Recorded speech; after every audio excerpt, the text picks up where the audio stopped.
Fun, quick answers, and we'll wrap this up. Okay. What is Donald Trump? What are you most proud of?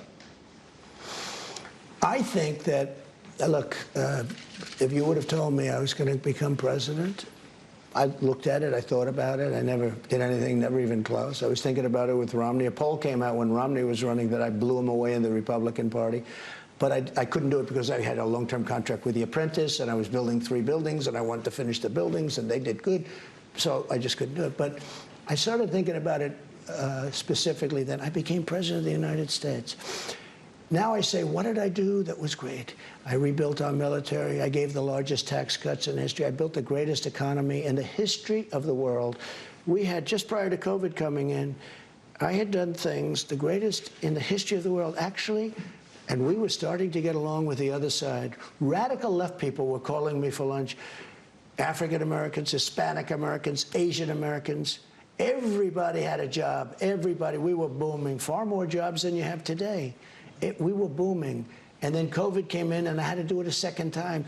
And when I handed it over, the stock market, which practically crashed, as it should, but when I took it over, when I had to hand it over, the stock market was higher than just prior to COVID coming in. Nobody can believe it. Mm-hmm. But what I did, I mean, so many different things, Sean. It's very hard to say specifically. For instance, one thing I did that I love, right to try.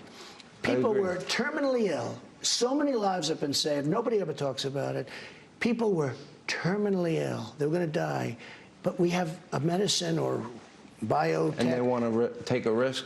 Give them a shot. We can't give it to them because they may die. They're terminally ill. They're going to be dead in a month. Mm. It was very hard. They've been trying to get it for 54 years.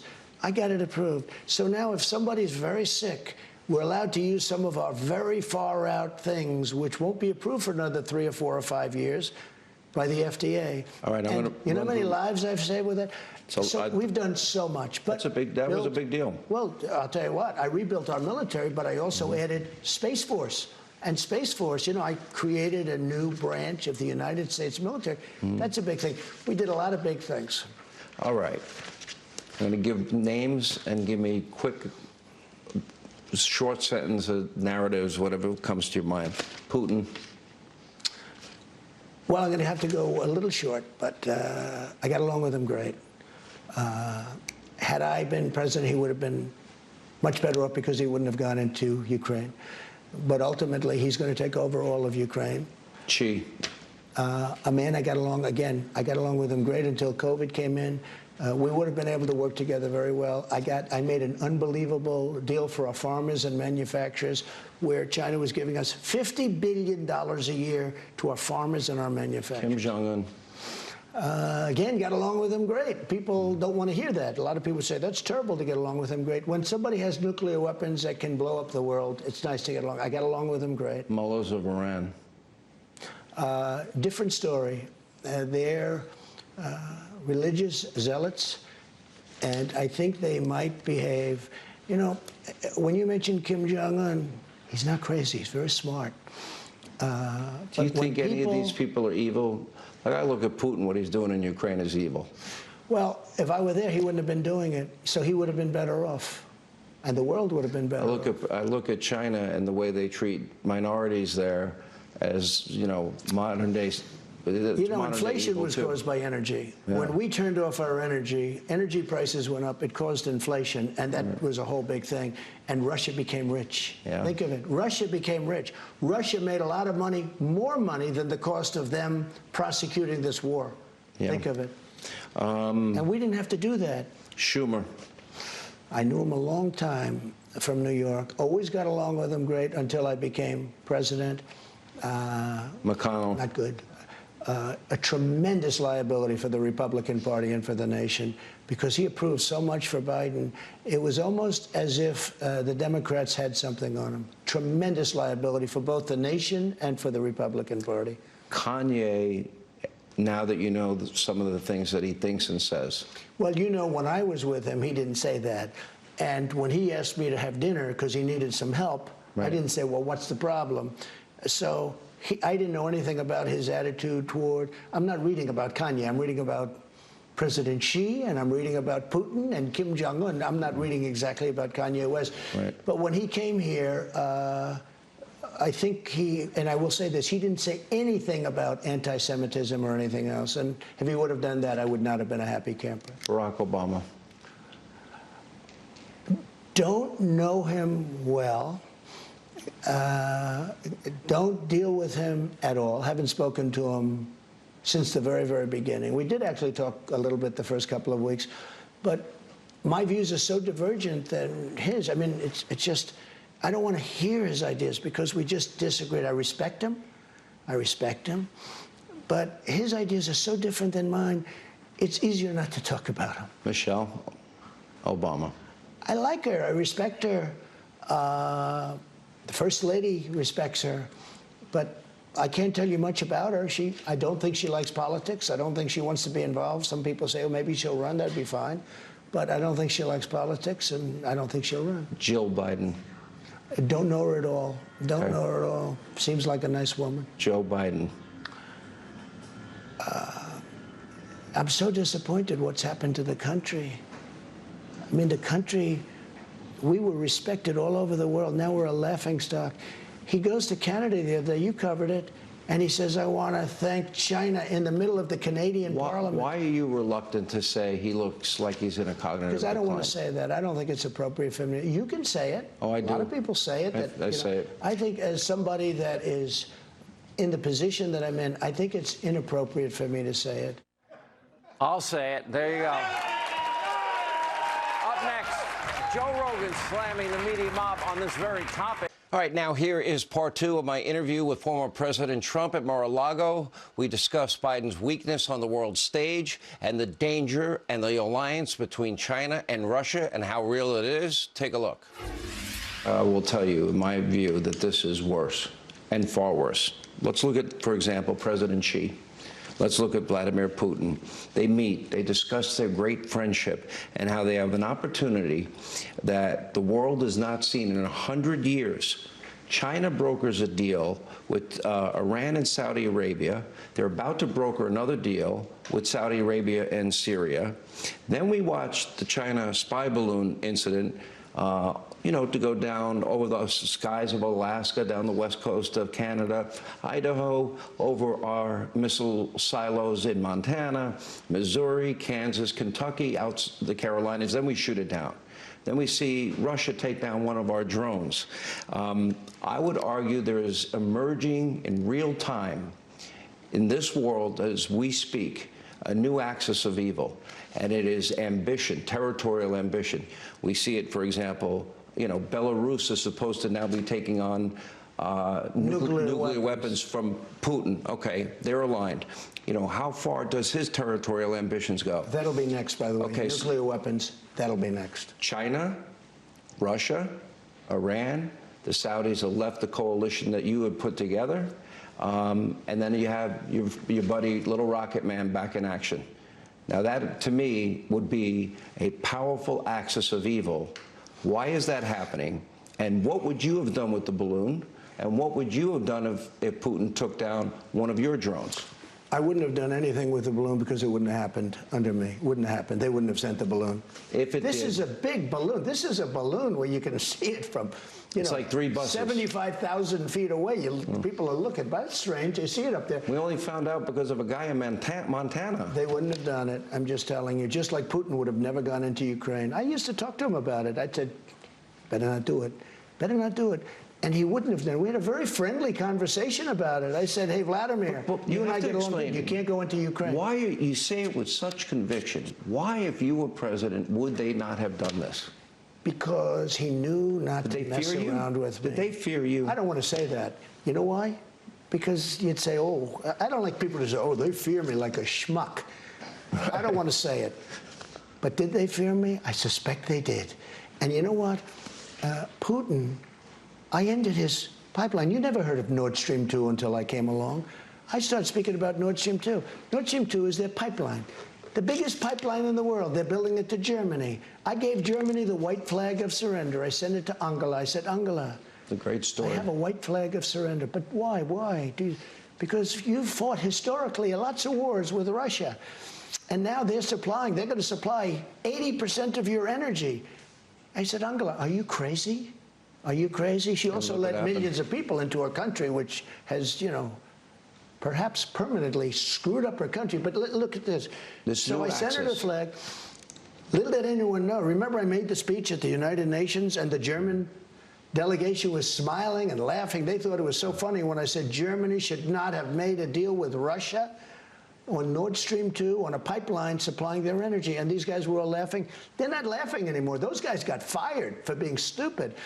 And it was just common sense that you can't do that. Germany can't do that. They made that deal, Sean. It was absolutely one of the dumbest deals. But that's when Putin said, boy, you're killing me. And then they go, and I gave them javelins, by the way. You know the javelins that wiped out all the tanks? Obama gave them sheets, and I gave them javelins. I was the one that gave them javelins. Those javelins knocked out all the tanks.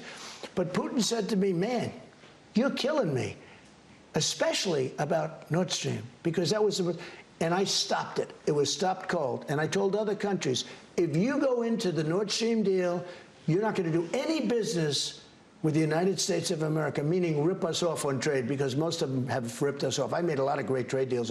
I changed a lot of those deals where it was a bad deal for us. Now it's a good, like USMCA with NATO. I got rid of NATO and built USMCA.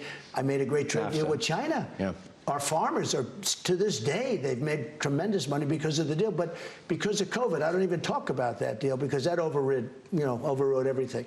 But when you look at what I did, and a lot of it's common sense, Sean. You know, a lot of people say, are you a conservative? Are you this?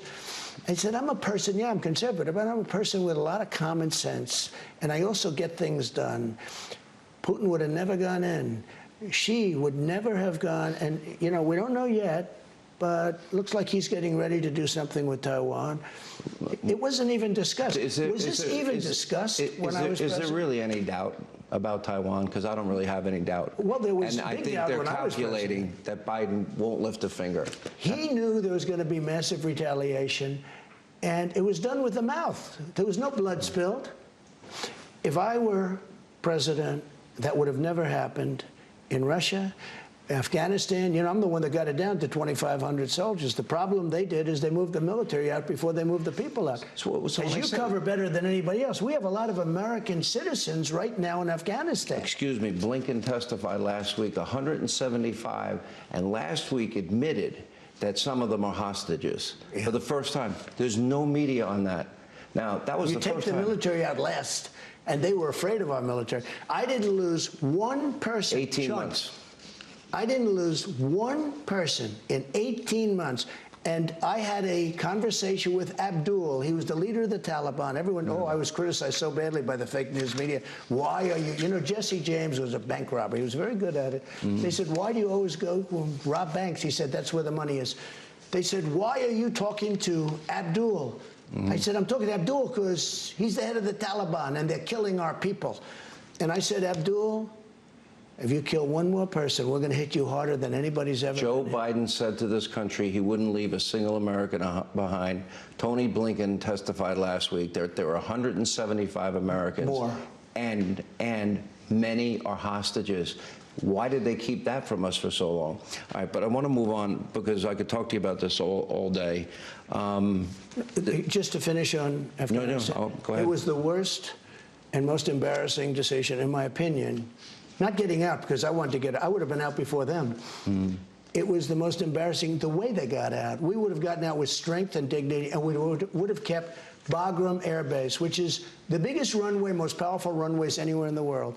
And the reason isn't Afghanistan. The reason it was 1 hour away from where China makes its nuclear missiles. So we'd have an air base right next to where China makes, and you know who's occupying it now? China. And up next, more of our interview with President Donald J. Trump. We asked about Biden's cognitive decline and should he replace Kamala Harris, your giggling vice president, on the ticket. Straight ahead.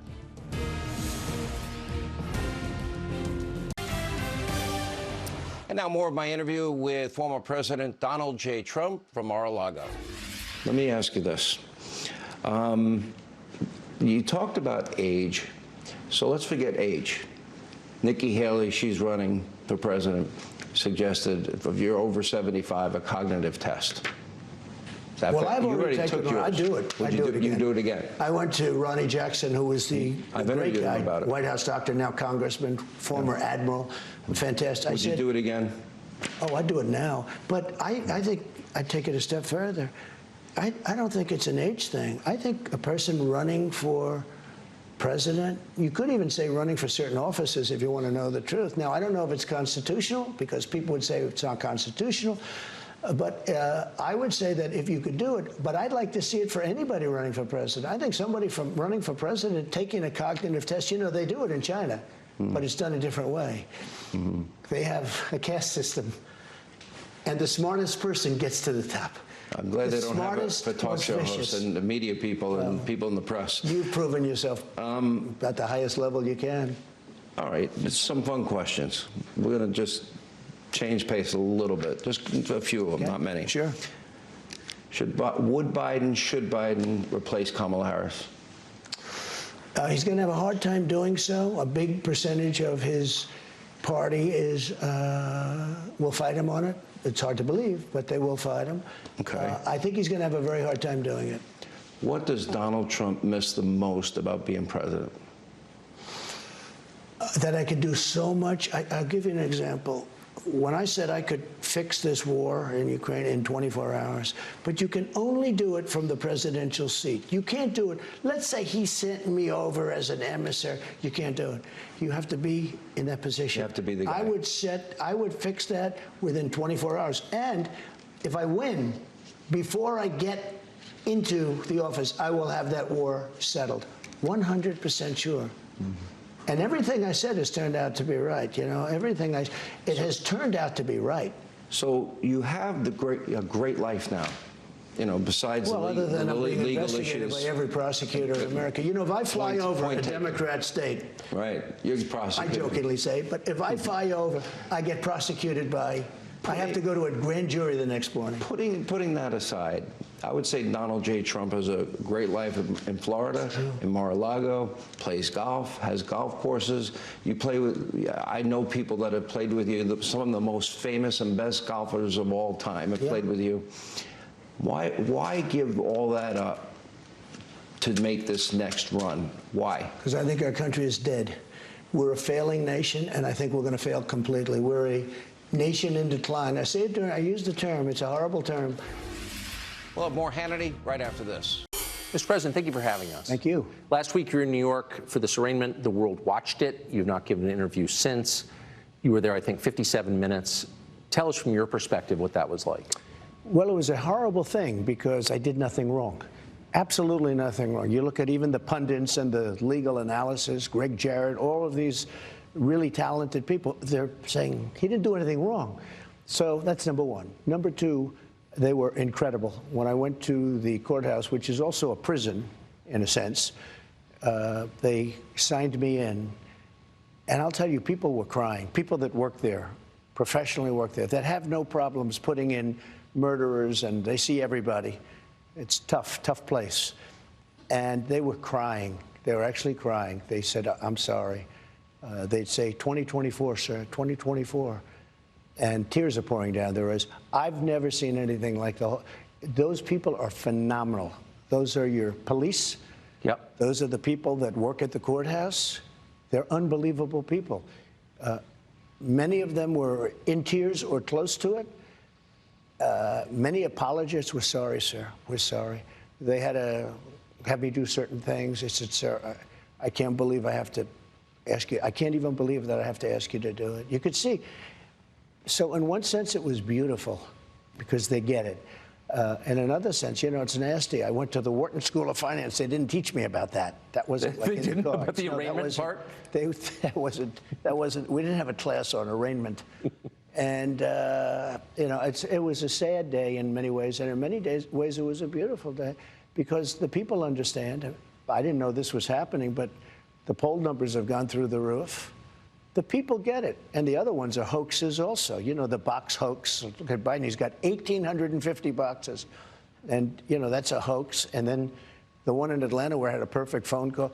This is all weaponization. They're weaponizing our justice system, Tucker. And they think if they go and give you a subpoena, you know, I guess I'm very well known and people understand it and they get it, and maybe I have a bigger platform so I can explain it. But if you're somebody, a Republican, let's say, running for office, and you get a subpoena, you might as well resign because you're not going to be able to survive it. And the voters aren't going to handle it. The voters aren't going to take it. What they're doing is weaponizing the system, and there's never been anything like it. And it's all disinformation. You see, the other day, Afghanistan, one of the worst things I've ever seen, I think the most embarrassing moment that this country's ever had, frankly, the way we got out, not the getting out, we had to get out, it was ridiculous to be there. And I had that so good, so tight, so tough. I spoke to the leader, Abdul. I said, Abdul, if you do anything, you're going to get hit really hard. Literally, he said, but sir, why? He goes, why, oh, why do you send me a picture of my house? I said, you'll have to figure that one out, Abdul. But we didn't have one death in 18 months. He knew, not one death. And then to see the way we got out, like we were surrendering, like taking the military out first, leaving $85 billion worth of equipment behind, giving up Bagram. I was going to keep Bagram. I was getting out, but not for Afghanistan. It's 1 hour away from where China makes its nuclear weapons. It's one of the biggest Air Force bases in the world, I think the biggest, with runways that go 10,000 feet. I was keeping that because of China, not because of Afghanistan. Right. And they left everything. They left in the dark of night. They left the lights on. They left the dogs, by the way. You know, the people say about the dogs. They left the dogs. Everyone, you know, the dog lovers, and you got a lot of them. I love dogs. You love dogs. But they left the dogs. People said, what? One of the first questions I got, what did they do with the dogs? Mostly German Shepherds. They left them. What they did, the way they got out, was so horrible. Okay, everybody knows that was their plan. That had nothing to do with me. I was getting out, too. We would have gotten out with strength and dignity. And what happened? They got out. And the other day I hear, yeah, it was Trump's fault. Oh, that's right. It was Trump. I was gone for a long time. I would have been out faster than them. We would have had all the equipment. We would have had the American citizens. We left hostages. We left Americans behind. Many, I think many more than you think. And we had 13 soldiers killed. And nobody ever mentions the fact that we had many maimed so badly. No arms, no legs. Their face was obliterated. This is the way this guy got out. We would have gotten out with dignity and strength. We were going to. But I was taking 100% of, I said, I want every nail. I want every screw.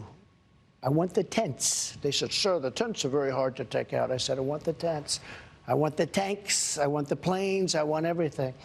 And a couple of them fought me on it, like Millie. He said, sir, I think it's cheaper to leave the equipment behind. I said, let me ask you, we have a plane that costs $100 million. It's sitting there. All it needs is a tank of gas, right? Give me a little jet fuel. We'll fly it to Pakistan or any place else, or we'll fly it directly home. You say it's cheaper to leave a $100 million plane? Sir, I think overall it's cheaper. These are idiots we're dealing with. They left $85 billion worth of equipment. They left our American citizens behind. And they moved the military out first. No, you move the military out last. I did a little skit with a 5-year-old kid. I said, let me ask you, here's the situation. I explained the situation. I said, would you take the military out first, or would you take it out last? I take it out last, 5-year-old. But they took the military out first, and they were afraid of our military. When I was there, they were afraid. We didn't have one soldier killed in 18 months, not one soldier was killed in 18 months. And then we got out like we surrendered. I think it was the single most embarrassing day in the history of our country. It was totally their fault. They didn't go by anything because, you know, we had a system of getting out.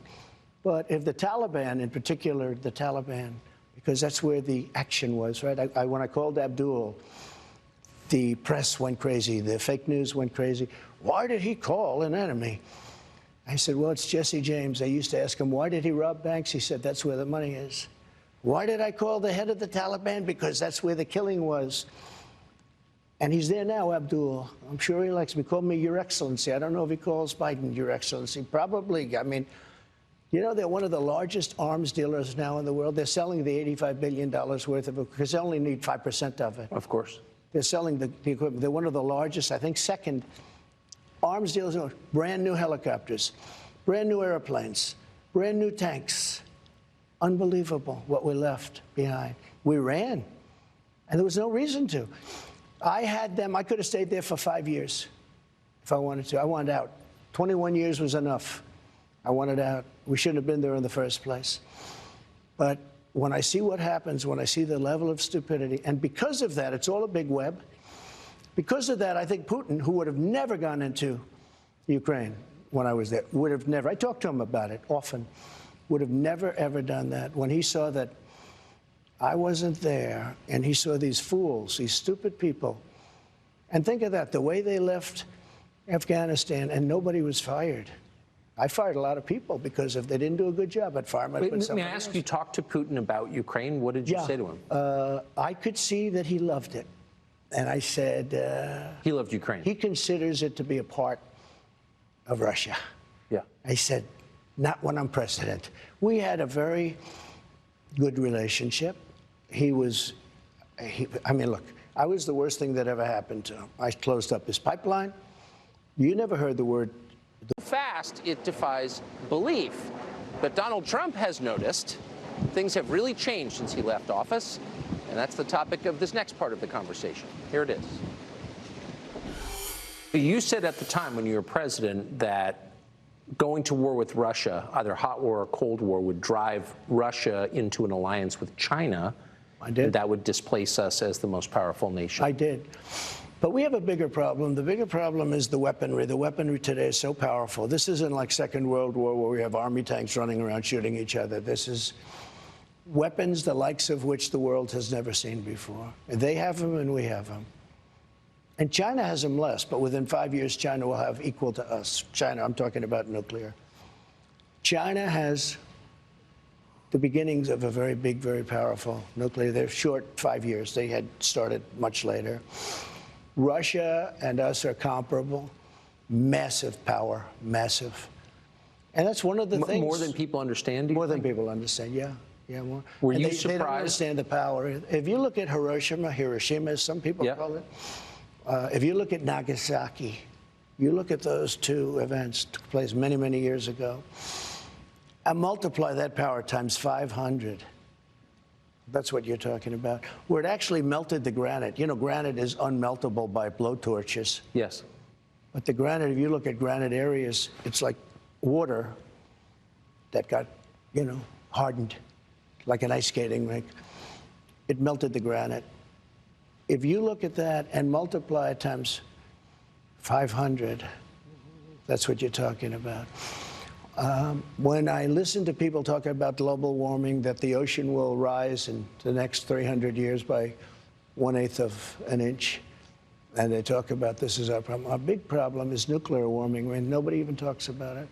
The environmentalists talk about all this nonsense in many cases. Look, I'm an environmentalist also, I guess, in my own way, because I've done a good job with the environment, but nobody talks about nuclear, the problem we have, the biggest problem we have in the whole world. It's not global warming, it's nuclear warming. And all it takes is one madman, and you're going to have a problem the likes of which the world has never seen. And it's only a matter of seconds. You don't have to wait 200 to 300 years for it to happen. So what you're saying is demonstrably true. Why is this not something our leaders talk about or the press talks about? Because I don't think they're smart. I don't think they get it. Putin got it. I would talk to him about it all the time. I never mentioned the word nuclear. You never heard me mention the word. You know, my uncle was a professor, a great professor at MIT for a long time. I think he has the longest, Dr. John Trump. And he would talk about a lot of different things, and it was very interesting to me. For years, I talked to him. Passed away. He's a great, great gentleman. I think it's the longest tenured professor in the history of MIT, but if he wasn't, he was very close, because he was there for almost 40 years. And we talk about things, and he said, you know, someday they'll have a suitcase, and in that suitcase, it'll be nuclear, and you'll blow up New York City out of a suitcase. And I said, no, Uncle John, that can't possibly. He's right. The power is so incredible. You can fire up a submarine and run it for years on essentially a tablet. Run it for years. So when we talk about war, and when I watch all of the people talking about Ukraine and how's Ukraine doing, blah, blah, blah. Russia's sitting back. First of all, Ukraine's being obliterated. Yes. Okay, let's not even talk nuclear. But let's say it wasn't. Let's say they were doing better than anticipated. If he decided to use his second form of destruction, which is nuclear, that's the end of that. You understand? And I know where you are in Ukraine, so I mean, you understand it better than most. Most people don't. Most people don't even talk about it. They don't talk about the fact that he has equal to the United States in nuclear capability and destruction. And so I watch all of this happening, and it's so sad. But can I just ask, though, the Biden people know the power of nuclear weapons. They now control our arsenal. They don't seem worried about this. That's because they don't understand life. They don't understand whatever it is that you have to understand. You know, it's very interesting. At the very beginning, Biden was very afraid of nuclear because I watched him and he was, oh, they have nuclear weapons. Oh, which was exactly the wrong signal to send. You don't do that. But if you go back and check your files, you'll see Biden early on saying, oh, well, we can't do this. They have nuclear weapons. Well, you don't want to, you don't want to act that way. Yeah. But he was very afraid of nuclear. I said, you got to be a little bit cooler than that. But what happened is now that nobody talks about it. But every day Putin mentions it, and every day other people mention it. And now all of a sudden, if you look, other countries are talking about getting it. This was something you don't mention. I call it the N word. You have two N words. You don't mention either one of them. The nuclear word you don't mention because the power is so destructive. I met with professors at MIT, and I was preparing for a debate. I wouldn't say it was a long preparation, but I did want to talk about nuclear because I consider it to be the single greatest threat the world has, far greater than global warming, like not even a contest.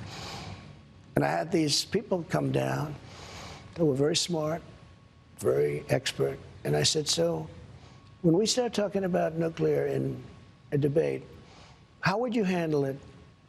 And they looked at me, one in particular, and said, sir, you can't talk about it.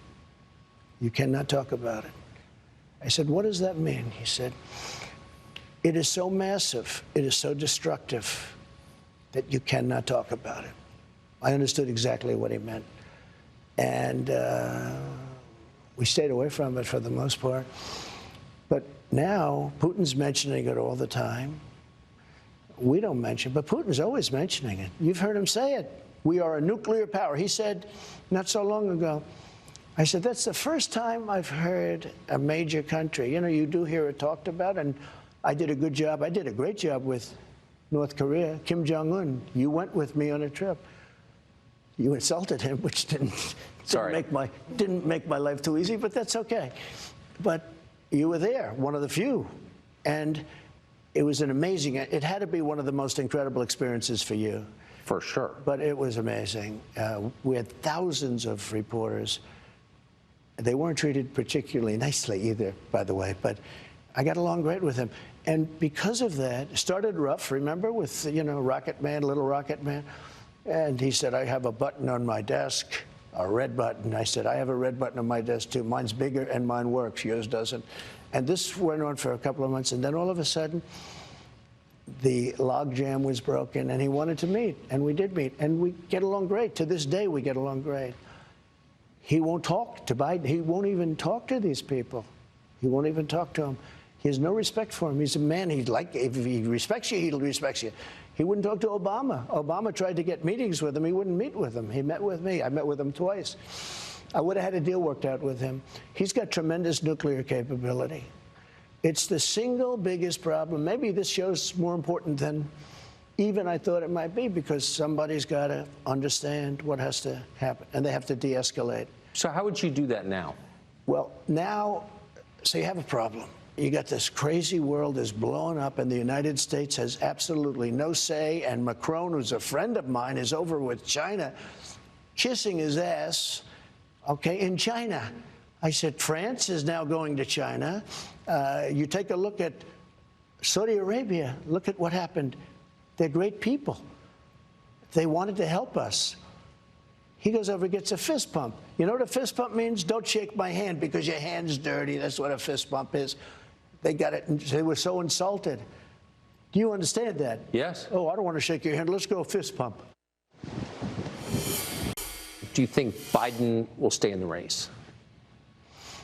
Look, I watch him just like you do. And I think it's almost inappropriate for me to say it. But I deal with other people. I don't see how it's possible. And it's not an age thing. You know, like I say, I have friends that are 88, 89, 92. Bernie Marcus, Home Depot, is 95. He's smart as hell. He's sharp as he was. I mean, he's, you know, mentally, Bernie Marcus, Home Depot, founder of Home Depot, one of the founders. I mean, I had a meeting with him a few months ago. He was 100%. I know people that built their fortunes from 80 to 90. They were always struggling, and they made a fortune from 80 to 90. A couple of people in particular. It's amazing. He's not too old. You know, his age. I think they do the age thing because I'm 4 or 5 years behind. They say this is a way of getting Trump. Let's go home. But there's something wrong. I saw his answer today on television about whether or not he was going to run to a very nice guy named Al Roker. I mean, you can't get a softer question than that. That was a long answer, talking about the eggs and the this and that. Look, I don't think he can. But say what you want. They didn't expect him to get it. Yeah. You know, people could say he won an election. You know, it always goes, I got the most votes of any person, any sitting president in history. I was told if I got 15 million less, I couldn't lose. They're surrounded by vicious, smart people, radical left people, but they're very smart and they're very vicious. It's not him. It's not him. He's now in Ireland. He's not going to have a news conference. When the world is exploding, I own property in Ireland. I'm not going to Ireland. The world is exploding around us. You could end up in a third world war, and this guy's going to be in Ireland and not having a news conference. He hasn't had a news conference, I guess, in months. I saw today where he hasn't. It's been. Well, he can't. So if he doesn't run, if he's taken out by his own party, or who knows what happens, but it doesn't seem like he's capable of running again, who does run? Well, obviously the one that they would talk about would be the vice president, Kamala. That would be the one that they talk about. But I don't think she's performed well on the big stage. I mean, maybe I'm wrong. But there are a certain group of people that will go crazy if it's not her. They're going to be very angry if it's not her. That's a problem. You have a very ambitious guy in California, but he's done a terrible job with the state. I used to get along great with him, you know, when I was president. I got along really good, Gavin. Well, you got along with Gavin Newsom? I did. I really did. He was always very nice to me. He said the greatest things. He would say things like he's doing a great job. Oh, he was very nice. About you? About me. That's why I could never hit him, because he was so nice to me. It's just laying in wait, right? But I could, you know, he was very nice to me. And relatively speaking, some of them weren't. We did a good job for the governors. But they talk about him. They talk about some others. I just don't see Biden doing it from a physical or a mental standpoint. Yes. I don't see it. But it's been a crazy period of time in the world of politics. But he's surrounded by people. You know, they expected Bernie to win. Now, Bernie's older than Biden, you know, whether you like him or not. He's sharp. I watched him being interviewed the other day. He's 100% sharp. He hasn't lost much, if anything, Bernie Sanders. But, you know, he's older. So it's not an age thing. I just don't see him. So they're trying to prevent you from making it to the general election by tying you up in lawsuits, charging you with crimes. You've described the process. It's the old Soviet process. The old Soviet process. And you've described it as illegitimate. If this goes to trial and you get convicted, like, how would you respond in the middle of a presidential campaign? Well, it's so off. Statute of limitations are years off. It's hard to believe. You know, usually when you have something like this, the Democrats say, oh, he's terrible, guilty. The Democrats have even said, I'm innocent. I watched some of these. I think it was Andrew McCabe, the FBI guy who I fired. He came out, he said, they've got no case. They've all come out and said it. And then you've had Andrew McCarthy, you've had Jonathan Turley, Greg Jarrett, Dershowitz, all of them, everybody, like, and they're, you know, down the middle people. They see it. They say, there's no crime. There's no anything. Think of it, Tucker. I've been through 7 years of bull investigations, 7 years. They've looked at, I have a very big company, much bigger than they understand. In fact, when they finally got my taxes, they said, whoa. You know, they took them years to get the taxes. They got them. That was the last you ever heard. You never heard one thing about them. But it took them years to get them, because they shouldn't be looking at my taxes. I was surprised the Supreme Court gave them the right. They shouldn't be looking at people. That's sort of another one of the tenets. You don't do that. But I didn't care that much. I just, on principle, I fought them. And they looked. I built a great company. When you do the things that I do, and you employ thousands and thousands of people over the years, just thousands, we've done a great job. And then I ran for president. People were surprised that I won. But I used to see these rallies. And I'll tell you, the rallies are bigger now. The enthusiasm is more now than I've ever seen. So what do you think, since your poll numbers have risen consistently since they raided this place, Mar-a-Lago? Well, before they raided. In August. They were going up substantially before. Well, they definitely moved after Since then, they've really been going up. So how do you think that your opponents will respond? I don't know how well. We have two opponents. We have a primary opponent. We have a general election opponent. I mean the Democratic Party using the legal system. Well, what they're doing is they're finding, and think of this, they say 11 million pages, but whatever it is, through all of these Democrats' investigations. I had the Mueller hoax. I had impeachment hoax #1, impeachment hoax #2. Ukraine, Russia. You knew the Russia. I got that whole term from you, Russia. You'd be screaming and I'd say, this guy's a comedian. But you remember that whole period of time. Quite well. It turned out to be a total fake. But think of this. You know, I tell this story very seldom, but because it's a sad story. So the Russia hoax was made up by crooked Hillary Clinton, Adam Schiff, the DNC, the Democrat Party. The dossier is a total fake thing. We're suing them now, as you know, on that. We're suing them a lot because, unfortunately, Bill Barr didn't have the courage to do what he should have done. He was so afraid of being impeached. So I have to do it civilly. I have to sue people. The Justice Department should have done, because these are criminals. But think of this. So you have all of these millions and millions of pages, and they get you on a non-disclosure agreement? I mean, big numbers, billions and billions of dollars, right? And they get you on a perfect non-disclosure agreement, or they get you on nothing. A friend of mine who's a big business guy said, you have to be the most honest guy in the world, because with all of those numbers that you have and those big numbers, they don't have anything. And you have to see, take a look at the people I just mentioned. Read what they said. There was no crime.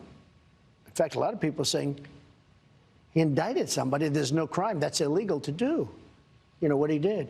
So I don't see it going. I mean, we'll have to see. So, but just to bottom line it, I mean, the purpose of this is to keep you out of the presidential race. If I weren't running, or if I had bad poll numbers, let's say. Right. And again, remember, the Democrats are the party of disinformation. If they want you to run, if they want to run against somebody, they're going to go the opposite. For instance, they don't want to run against me. And now, I just gave you a poll. I'm 9 points up on Biden. But they're the party of disinformation. So what they say is, oh, we want to run against Trump. Now, they always do that. You know, they do that. And other people would do it, but they do it pretty much better than others. Is there anything they could throw at you legally that would convince you to drop out of the race? If you get convicted in... I told China, if you buy any oil from Iran, President Xi, very good conversations. I liked him a lot. I told him we shot 57 missiles into Syria while he was having chocolate cake. It's the only time he said, repeat. That was the only word I've ever heard him say in English, meaning he speaks English, okay? You know? Xi speaks English? Well, I'll tell you what. This is an interesting thing. We're having dinner at Mar-a-Lago, and he wanted to be at Mar-a-Lago. And we had a great weekend. But we're having dessert now, beautiful chocolate cake at Mar-a-Lago. He had his people. I had mine. He was telling me stories about China, the history of China is very amazing. It's got an amazing 5,000 years, amazing history. And President Obama didn't go over the red line, and because of that, Russia took over Syria, and there's a whole big thing, right? You know that. If Obama would have done what he said he was going to do, because they were killing children. They were killing children with gas bombs, by the hundreds, by the thousands in Syria. And he said, if that happens again, and it happened a number of times, and he still never went over the line. But I did. So I shot 57 missiles, almost every one of them hit, into a military area, which had a lot of planes, wiped out a lot of planes. Also had Russian soldiers, by the way. They say I was so nice to Russia, right? I killed the pipeline. I sadly killed a lot of Russian soldiers, that 500 group, because they were doing things that they weren't supposed to. Nobody writes that, and I don't want them to write it. I'm not proud of it, but we did that, as you know. But we shot approximately 57 missiles in. So when I dealt with President Xi, I was with him the whole weekend. He had an incredible, I'm not allowed to say it because it's very impolite and very politically incorrect, a beautiful female interpreter. She was very beautiful. Today, if you say it, they'll say, this is terrible. You're not allowed to say that. But she was very professional. She spoke every word for him. Very professional. Had another couple of them, too. But she was there, and we're having dinner. And he would come in and say hello. She would say hello. He wouldn't say any word. But I said to him, a general came up and said, do we do it now? I said, yeah, you have to do it now. So I gave the order during dinner. Then I said, well, do I tell him? Because they're very closely associated with Syria. Do I tell him now, or do I wait till he finds out after dinner? Because you have about 28 minutes before they hit. So I said, President, we've just fired approximately 57 missiles into Syria, into a base. The missiles are on their way right now. He looked at me and goes, repeat. That's the only time he's ever said it. So I think he speaks English. The only word, he never said hello or goodbye. He only dealt through an interpreter. The only word I ever heard him say was repeat. That's an unusual word. I said, how smart is he? Could you tell? Top of the line. Top of the line. Yeah, they're all top of the line. Our guy's not top of the line. Never was. These are top of the line people at the top of their game. President Xi is a brilliant man. If you went all over Hollywood to look for somebody to play the role of President Xi, you couldn't find it. There's nobody like that. The look, the brain, the whole thing. We had a great relationship. When he first came to Mar-a-Lago, he came the first day. He was there for a few days. We were going to have it was so organized by them and by us, but by them. Very boom, boom, boom. Everything's like business, no games, They don't say, gee, how did the Yankees do last night? Oh, that was a wonderful. They don't care. They don't care about anything. I said, do you ever go to a Broadway play? I'll take you to one. Do you ever have plays like, do you ever go? No, I don't. No. This is business. These aren't game players, right? I like it. In a way I like it. You have no life, but that's what he likes. Yeah. Top of the line smart, top of the line. When they came in, it was supposed to be a meeting that lasted exactly 15 minutes. Then we go to breakout sessions they had like 40 people. We had 40 people. The comparables, right? And we're sitting across the table from each other in the ballroom of Mar-a-Lago. And it was an amazing scene. But our meeting was supposed to take 15 minutes. It took 4 hours. We got along so well. There was a great chemistry we had. Great. We talked about everything. A great chemistry. But people ask me, how smart is she? I said, top of the line. You never met anybody smarter. How smart is Kim Jong-un? Top of the line. People say, oh, this and that. Really smart. When you come out and as a young man at 24, 23, even though he sort of inherits it, most people, when they inherit, they lose it. And that's easy stuff. He took over a country of very smart people, very, very energetic people, very tough people, at a very young age, and he has total dominant control. That's not easy. These are very smart. Putin, very smart. Now, he's had, in probably a bad year. Don't forget, that whole thing is not if he took over all of Ukraine. And what are we going to do? Because Biden is so committed to Ukraine. What happens if it's a not winnable war? You know, there are people that say Ukraine cannot win, can't beat Russia. Russia right now, I'm not saying anything out of school. I read it in one of our newspapers, so, you know, it's probably fake news, but maybe not. I don't think it is. Russia right now is making massive amounts of ammunition. Sounds simple, right? But they're making massive, beyond anything they've ever made before. We don't have any ammunition. We've given it to Ukraine. We're not prepared to fight. I rebuilt our military, new planes, new tanks, new everything. They've taken the military that I've rebuilt, and they've given it all to Ukraine. I mean, massive amounts. So who blew up Europe's biggest natural gas pipeline? We asked Trump. He would know, and he does.